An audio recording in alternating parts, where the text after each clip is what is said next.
Bonsoir, bienvenue dans cette grande édition du journal télévisé sur DRC Info. Tout de suite, les sommaires.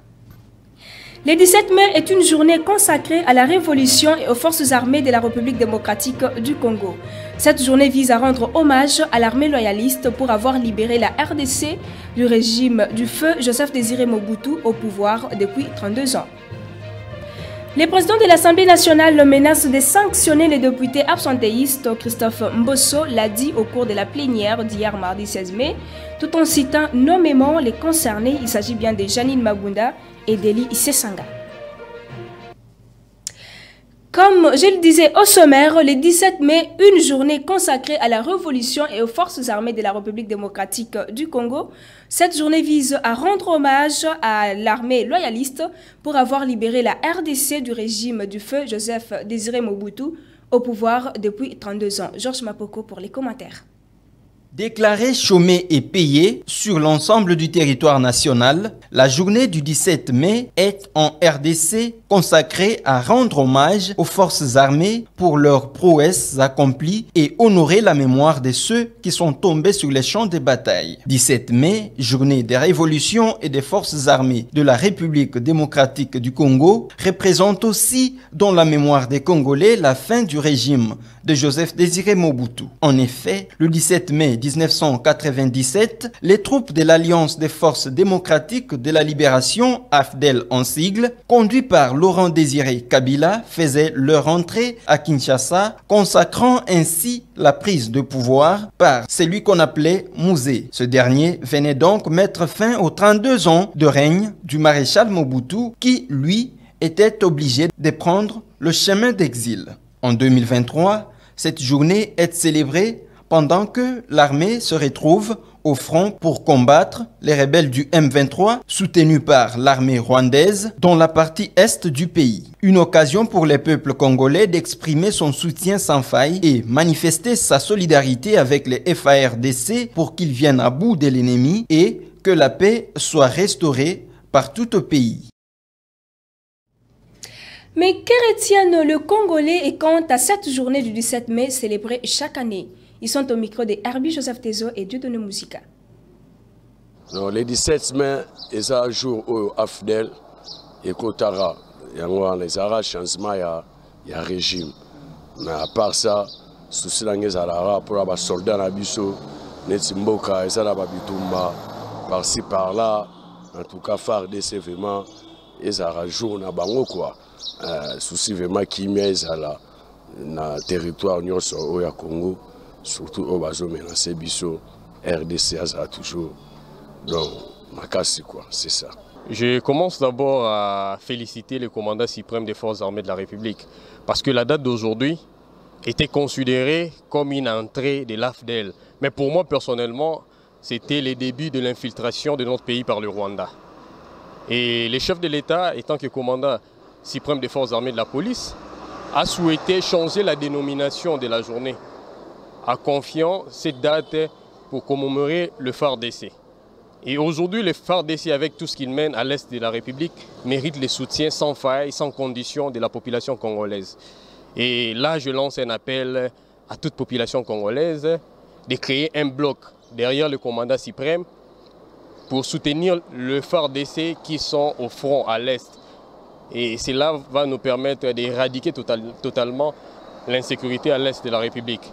La date d'aujourd'hui, c'est une date dorénavant historique, une date commémorative où on dédie toutes les raisons idoines aux forces armées de la République démocratique du Congo. J'aimerais d'abord saluer cet acte posé par le chef de l'État parce que c'était vraiment important. Ce n'est plus une journée réservée à la libération, mais plutôt à la révolution. Vu aussi l'état actuel de notre pays, parler de la révolution, moi je pense que c'est un point très important.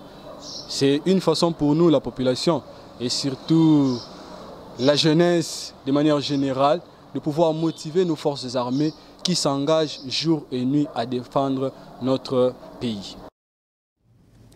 Le président de l'Assemblée nationale, Christophe Mbosso, menace de sanctionner les députés absentéistes. Il l'a dit au cours de la plénière d'hier mardi 16 mai 2023, tout en citant nommément les concernés. Il s'agit bien de Janine Mabunda et d'Eli Issesanga. Commentaire Georges Mapoko. Au cours de la plénière de mardi 16 mai 2023, Christophe Mbosso a annoncé des sanctions contre des députés nationaux qui s'absentent à maintes reprises sans justification valable. Conformément au règlement intérieur de la Chambre basse du Parlement congolais, ces élus risquent soit le rabattement de leur salaire ou l'invalidation. Dans cette liste citée par Christophe Mbosso, président de l'Assemblée nationale, on retrouve notamment Roger Abatomé, François Nzekouye, Délice Sanga, André Claudel Lubaya, Jonathan Ouata, Jeanine Mabunda, Raphaël Kibuka, Louise Munga, Jean-Marie Boulambo, Alexis Louonji et Boniface Balamagé. À titre de rappel, au cours de la plénière du 15 juin 2022, quelques députés nationaux avaient été invalidés pour cette même raison d'absentéisme non justifié, parmi lesquels Henri Mova Sakani, Papi Nyango, Adolphe Mouzito et autres.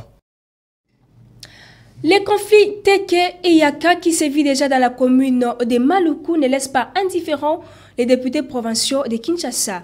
Une délégation de ces élus est allée voir le président de l'Assemblée nationale, Christophe Mbosso, pour solliciter l'appui de la Chambre basse du Parlement afin de faire revenir la paix dans ce coin du pays. Images et commentaires.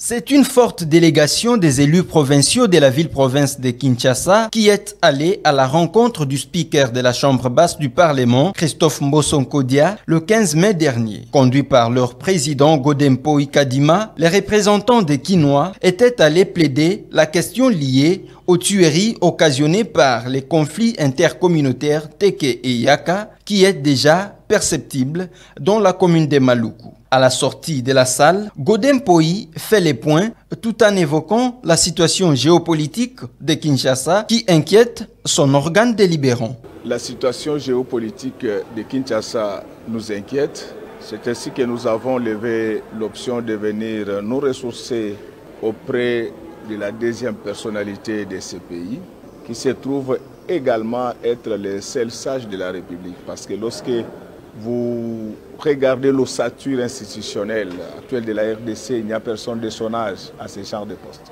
Nous l'avons étudié à l'école et aujourd'hui nous faisons la politique avec lui. Nous avons estimé qu'il a beaucoup de choses à nous dire et beaucoup de choses à faire en faveur des Kinoises et Kinois. Ce qui nous inquiète, ce sont ces tueries récurrentes, c'est cette insécurité à la porte de la ville de Kinshasa entre Teke et Yaka. C'est cet encerclement dont nous sommes victimes aujourd'hui du fait de nos agresseurs. Pour ceux qui s'intéressent aux questions géopolitiques, aujourd'hui, notre agresseur principal est en train de s'installer dans tous les pays voisins. Mais nous avons constaté que cette question est traitée avec beaucoup d'incurie. C'est ce que nous étions venus au pied du président de l'Assemblée nationale pour qu'il réveille le gouvernement et que cette question soit traitée avec beaucoup de tact parce que Kinshasa, c'est le siège des institutions. Il s'aide de préciser que ces conflits intercommunautaires qui a commencé à Kwamut dans la province du Mai-Ndombe sévit déjà dans la capitale Kinshasa, plus précisément dans la commune de Maluku. Suite au banditisme urbain qui monte en vitesse ces derniers mois dans la ville de Beni, caractérisé par des cambriolages, vols et fusillades, la société civile de ce coin a décrété depuis lundi 5 jours de villes mortes afin de dénoncer la criminalité urbaine à laquelle est confrontée la population de ce coin. Alors que les jours à venir semblent plutôt sombres, les activités socio-économiques sont restées paralysées jusqu'à ce jour. 500 civils tués et plus d'1 million de déplacés affectés par la violence en 2 mois par les récentes attaques dans les territoires de Dougou et Mahagi en Ituri selon la MONUSCO. Eflek Fumunani et Herbie Joseph Tezo pour les commentaires. Le chef du bureau de la MONUSCO en Ituri, Marc Carnassoro, qui est revenu d'une mission de service, a exposé sur la situation sécuritaire globale de la province de l'Ituri. Ce dernier a évoqué aussi l'effort de la MONUSCO pour réduire l'escalade de violence dans cette partie de l'est du pays, notamment dans la région de Tchabi, Boga, où sont présents le rebelle de ZADF. Marc Carnassoro indique que plus de 500 personnes ont été tuées entre décembre 2022 2022 et février 2023. Plus d'1 million d'autres déplacés sont logés aux différentes bases de la MONUSCO. L'Union nationale de la presse du Congo, de sa part, section de l'Ituri, salue la collaboration entre la MONUSCO et les journalistes et surtout dans ce contexte de violence perpétrée par des groupes armés terroristes. Il n'y a plus de doute, le 9e jeu de la francophonie va bien et bien avoir lieu en République démocratique du Congo à partir du 28 juin 2023. Cette assurance est du directeur national des 10 jeux au micro de Georges Mapoko et Dieudonné Musica.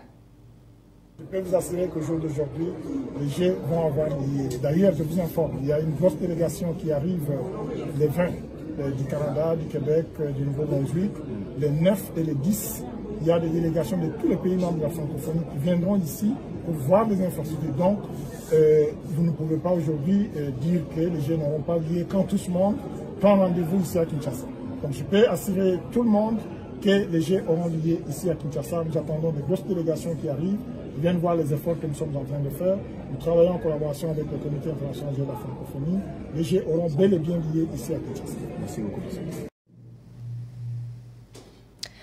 Les léopards de la République démocratique du Congo croiseront les crânes de l'Ouganda le 14 juin prochain en amicale des préparations des éliminatoires de la CAN Côte d'Ivoire, comptant pour la 5e journée.